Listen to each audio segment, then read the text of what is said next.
Magandang araw at ito po ang ating panibagong update. Siya na nga ba ang attack dog ng mga tulpo? Dahil bumanat na naman itong si Ramon Tulfo, mga kababayan po natin kay Vice President Sara. Sa pag-alis ni Vice President Sara papuntang Germany ay inaatake ngayon ni Ramon Tulfo. At alam po natin mga kababayan, itong si Rapi Tulfo ay isa sa pinaka-dikit ni Vice President Sara sa mga survey sa pagka-presidente sa 2028.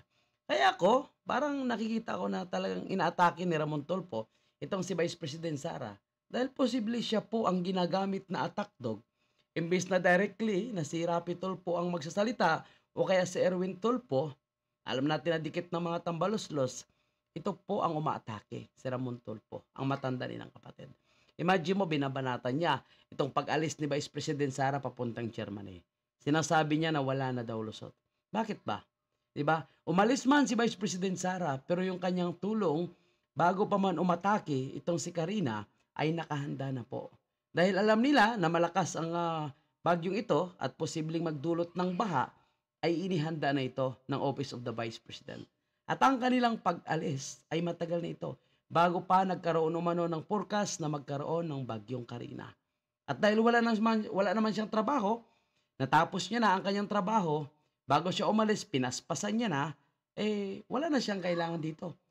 At bakit niyo hahanapin si Vice President Sara sa kanyang pag-alis ng Germany? May presidente naman. Hindi naman siya yung commander-in-chief. Hindi naman siya ang presidente ng ating bansa.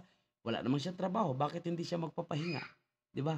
Yung kapatid niyo nga, yung kapatid mo nagbabakasyon sa ibang bansa. 'Di ba? Yung kapatid mo nga, kahit yung araw ng pagpasok, nagkakaroon ng programa sa TV5. Pumupunta sa kanyang programa sa Rapi Tulfo in Action. Kung tutuusin, araw po ng trabaho niya yan, pero pupunta siya sa Rapi Tulfo in Action. Bakit hindi mo kini-question? Okay? Tapos, sasabihin niya na walang malasakit daw si Inday. Ang Office of the Vice President na pinamunuan ni Vice President Sara, siya po o sila po o OBP po yung unang namigay ng ayuda. Nagre-repack pa lang po yung DSWD, yung Office of the Vice President, nag-aayuda na. At ngayon, sunod-sunod po, kaliwat kanan yung kanilang pamimigay ng ayuda, kahit yung kanilang pundo ay ginigipit ng House of Representatives. Alam mo ba, Montol po kung saan galing yung pondo ang pinamimigay ngayon ng Office of the Vice President? Ang iba ay galing po sa donation ng mga kababayan po natin nasa Pilipinas at mga OFW. Dahil hindi po binibigyan ng pondo ng Congress. Diba? Wala po silang enough na pondo. Pero hindi po yan naharang. Hindi po yan napigil ang pagtulong po ng Office of the Vice President. At kung ikukumpara mo po sa iyong mga kapatid, tingnan mo ba? Nagtulong na ba yung iyong kapatid?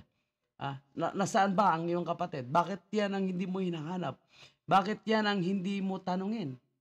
So alam niyo mga kababayan po natin, sa ganitong galawan po ng mga Tulfo, obvious na obvious po ang kanilang diskarte, no? Kunwari, hindi nagsasalita si Tulfo, kunwari, hindi nagbabatikos itong si Tulfo, dalawang Tulfo, Erwin, at itong si Rapi Tulfo.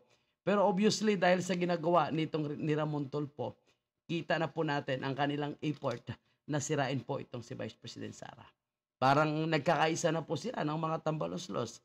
Posibleng si Rapi Tulfo rin ang kanilang pangharap.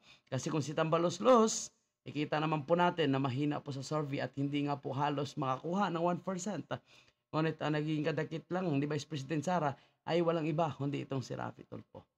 Kaya para sa ating mga kababayan, itong mga kapwa po natin may isog, mapagmatyag po tayo. Dahil ang mga ganitong paraan po na ginagawa nitong si Montolpo ay malinaw po na ito po ay isang paraan para maagang sirain po itong si Vice President. Pareho lang sila ng strategy ng ginagawa ng mga tambaluslos ngayon.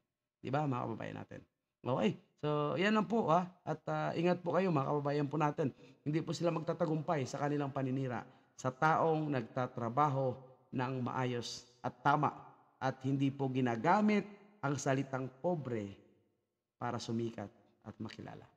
Thank you and God bless mga maisog.